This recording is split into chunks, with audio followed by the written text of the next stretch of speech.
पिछले कई दिनों से आप लोग लगातार देख रहे हैं कांग्रेस पार्टी के कार्यकर्ताओं को, यूथ कांग्रेस के कार्यकर्ताओं को, एनएसयूआई के कार्यकर्ताओं को, हमारे तमाम नेताओं को, न केवल पुणे में, न केवल महाराष्ट्र में, पूरे देश में एक गुस्सा है। और वो गुस्सा नौजवानों का गुस्सा है। और इतिहास साक्षी है, जब भी किसी भी देश का, समाज का जवान गुस्से में आता है, नौजवान गुस्से में आता है, तो उस देश में फिर बदलाव आता है।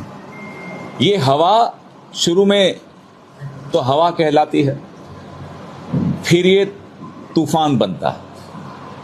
और उस तूफान की आहट, उस तूफान की आवाज पुणे में बहुत स्पष्ट तौर पे सुनाई दे रही है। उस तूफान से जो एक इस थीम को लाया गया, बहुत विकसित कैसे होगा जब देश की 50% आ रहा है। तो कभी आपने नहीं सुना होगा उसके चरित्र पे कोई बात हो रही हो, कभी आपने नहीं सुना होगा कि उसके कपड़ों पे, उसके पहनावे पे कोई टिप्पणी हो रही हो।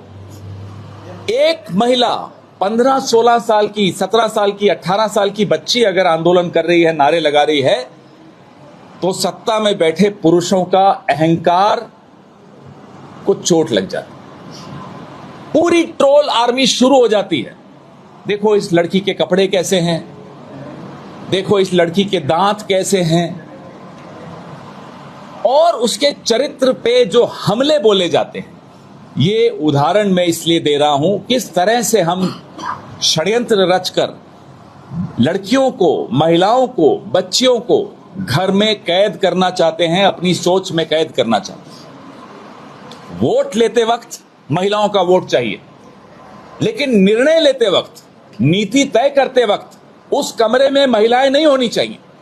ये साजिश महिला आरक्षण बिल के साथ हमने सरेआम देखी, आज भी देख रहे हैं। आज भी महिला आरक्षण बिल पास होने के बाद लागू नहीं कर रहे, बहाने ढूंढ रहे हैं। कभी डिलिमिटेशन के पीछे छिप जाते हैं, कभी सेंसस के पीछे छिप जाते हैं। जो बहाना मिल सकता है उस बहाने के पीछे छिप रहे हैं, ताकि जहां नीतियां बनती हैं उस कमरे में सिर्फ पुरुष रहे, महिला नहीं आए।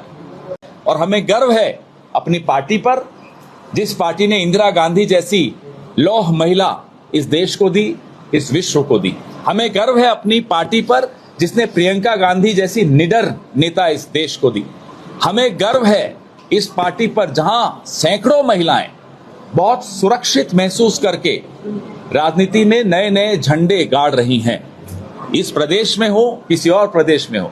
लेकिन हमें एक उम्मीद भी है कि जो आने वाला कल है, उसमें आने वाली पीढ़ियों की महिलाएं कांग्रेस में अपने आप को महफूज महसूस करें। कांग्रेस में उनको ये लगे कि हाँ, यहाँ बराबरी का अवसर मिल सकता है। हमारी राष्ट्रीय अध्यक्ष रही सोनिया जी, कई सालों तक रही, और जब वो राष्ट्रीय अध्यक्ष रही, कई चुनाव हमने उनके नेतृत्व में जीते। महिलाएं ये कह देना कि पुरुषों से कम नहीं है, मुझे लगता है ये गलत बात है। महिलाएं पुरुषों से ज्यादा आगे हैं। पुरुष उनकी बराबरी नहीं कर पाते, इसलिए उन्हें घरों में धकेलने की साजिश रचते हैं।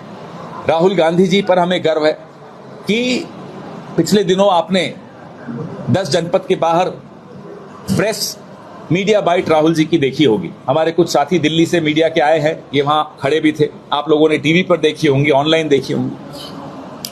लड़कियों को वो सामने लाए जब आंदोलन जंतर मंतर का चल रहा था, और जब जंतर मंतर के आंदोलन के बाद कुछ महाराष्ट्र की भी लड़कियां थी, बंबई की भी थी, 2 बंबई की लड़कियां थी, उनको उन्होंने आगे रखा। कहा कि नहीं, आप अपनी बात खुद रखिए। महिलाओं की बात करना महिलाओं द्वारा होना चाहिए, लेकिन वो माहौल बनाना हम सबकी जिम्मेदारी है। हम पुरुष हों या कुछ भी हों, हमें ये जिम्मेदारी बनती है हमारी कि एक ऐसा प्लेटफॉर्म दें, एक ऐसा माहौल दें, एक ऐसा वातावरण दें कि जहां महिलाओं को कहीं भी 1 मिनट के लिए सोचना नहीं पड़े कि अगर मैं ये बोल दूं, अगर मैं ये पूछ लूं, तो इसका नतीजा क्या होगा। पुरुष नहीं सोचता तो महिलाएं क्यों सोचें।